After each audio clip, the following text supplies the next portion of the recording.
Weiss, and I'm here today to offer a revolutionary way to help solve the health crisis in the United States and the world. I'm not just talking about the pandemic. I'm talking about a crisis of overall well-being. And I was a part of that crisis, and like many, I had hit rock bottom. My hope is that my story will inspire those that are struggling to create a new way to connect to your own body and revolutionize a way to health. If not for you, then maybe someone you know. In 2013, I ran 52 marathons in 52 weeks. That's one a week, 1,362.4 miles total. And I was not... I am not an elite athlete. Heck, I wasn't even athletic in high school. My transformational journey actually began when I was a struggling mom in my late 30s. I had 2 teenagers, and I was severely depressed. I was overweight and addicted to drugs. I was just going through the motions of my daily life and feeling really stuck. I was eating terribly. I was drinking too much. And it was around this time that my family decided to go on a trip to Hawaii. And I thought, I'm going to go on this trip and I'm going to try to get healthy. So on that first day, I thought, I'm going to go for a run. Great idea, right? 20 minutes. I got this. And I go out there and right away, I'm breathing way too heavy. My heart rate is way too high. I am gasping for air. I'm like dying out there. But something inside of me came alive. For the first time, I felt connected to the ocean, connected to the earth, and truly accepted how hard this moment truly felt. And for the first time, I had this connection with my body. And it was amazing. So when I got home, I continued running. And the extra weight that I was carrying started melting away. And I got to the point where running 4 miles felt pretty easy. And running actually even helped repair a difficult relationship that I had with my father. For the first time, he was really proud and supportive of what I was accomplishing. And so as my mileage increased, got up to about 7 miles, and I thought, I'm going to train for a marathon, but a marathon is 26.2 miles, okay? And I only had 7 under my belt, but I got it in my head. I just have to work up to that. And so I did it, and I got through it. And then I heard that there are special marathons. Special marathons that you have to qualify for, like the Boston Marathon, the oldest and most prestigious annual marathon in the world. I was like, wow, cool, new challenge, I love it. And my dad became my #1 fan. And sadly, during my training, my father was diagnosed with pancreatic cancer. And just 35 days after his diagnosis, he passed away. And I was devastated. I had another race coming up, and I knew he would want me to run it. So just 10 days after he passed away, on my 19th attempt, I finally qualified for the Boston Marathon, and I knew we had done it together. I knew. But after everything that I had learned about pancreatic cancer and it being the 3rd leading cause of cancer-related death in the United States, I wanted to do something to raise money for research so that no one would have to suffer the way my dad did. But I also wanted to raise awareness because it was needed, and also because everything my dad did, he did it big. So I thought, I'm going to run 52 marathons in 52 weeks. I don't know how I'm going to do it. I work full time, so I'm going to have to leave my office on a Friday, sometimes run another marathon in another city, state, even country, and then get back to work on Monday morning by 9 o'clock. But off I went, dedicating every marathon to someone affected by pancreatic cancer. And on my last marathon, at mile 25, my dear friend Lupe Romero de la Cruz, she met me there, and she's a pancreatic cancer survivor, beautiful, and we crossed that finish line together, and it was a beautiful journey. It really was. But here's the problem. There's a health crisis, and it's not just the crisis of pancreatic cancer or the pandemic, but it's this feeling of overall discontent and unhealthiness It's both mental and physical. We need a health revolution. And I think one of the major contributing factors to this is that people are not getting enough exercise.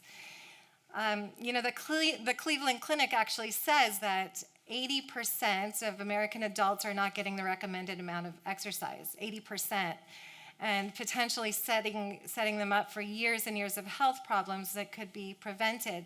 And because of this, we have high rates of cancer, we have high prescription drug costs, and it's really sad, but I think we can change this. It's time we start viewing our society as being in need of health. But the question is how? How do we do that? How do we get our people healthy? How do we get our society healthy? Well, my hope is that my story can demonstrate how exercise can really transform lives. It can. I can tell you all the things that you may or may not already know. Like, you can exercise for 30 minutes a day. You can pick an inspiring goal. You can join an organization to help make a difference, not just for you, but for others. Or invite a friend. And yes, all those things work. They do. But here's the thing.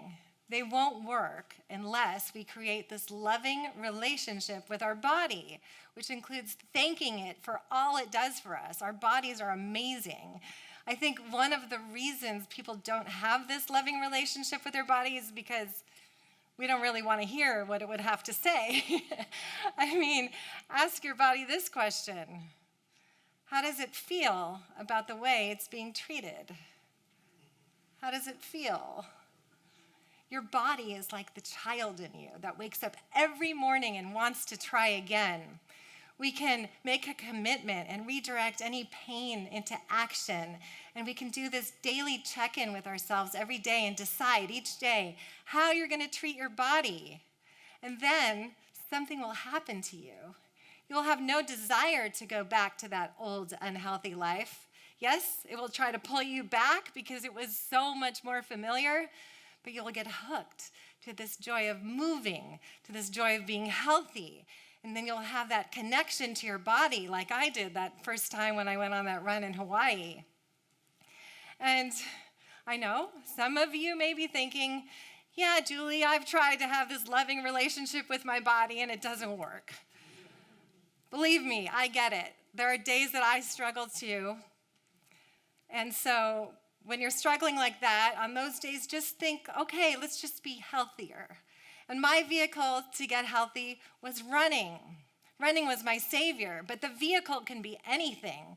Your first relationship in this revolution needs to be a loving relationship with your body. And once you get that and understand it, it's a life you can live forever, accepting and loving your limitations, what you can and can't do. Today, I want to share with you a new way to think about exercise. It's going to transform the way you think about it. Okay, are you ready? Here it is. Okay, you don't just say, I'm going for a run. You say, I'm going to become a runner. You don't just say, I'm going for a walk. You say, I am going to become a walker. You don't just say, I'm going for a swim. You say, I am going to become a swimmer. You don't just say, I'm going to go do some yoga. You say, I am going to become a yogi. You see, it's a mindset shift. It's a new way of seeing yourself. It's going to break down the wall between you and exercise. It's going to become a part of who you truly are in this world. I used to walk my dog down to the beach and see thousands of people running in groups, all sizes, shapes, colors, and it was so beautiful. But I would cry because it was like there was this wall between us that I couldn't break through. And then one day my dad said, why don't you go join a running group, Julie? And I said, okay. And I did it. I was going to become a runner. And I love to run because I love the joy of running. What do you love to do? It doesn't mean that there are times that I don't feel like running or getting out there and exercising, but then I think, what is the alternative? And I get back out there and I keep going. I'm a grandmother now, and I just ran my 110th marathon last month. Okay? And along the way, I have raised nearly $1 million for pancreatic cancer research. I also just recently supported my friend Julie Weiss in her world record attempt to become the youngest woman to run 100 marathons. She's 24. She's amazing. Miracles happen when you don't just do what you love, but you become it.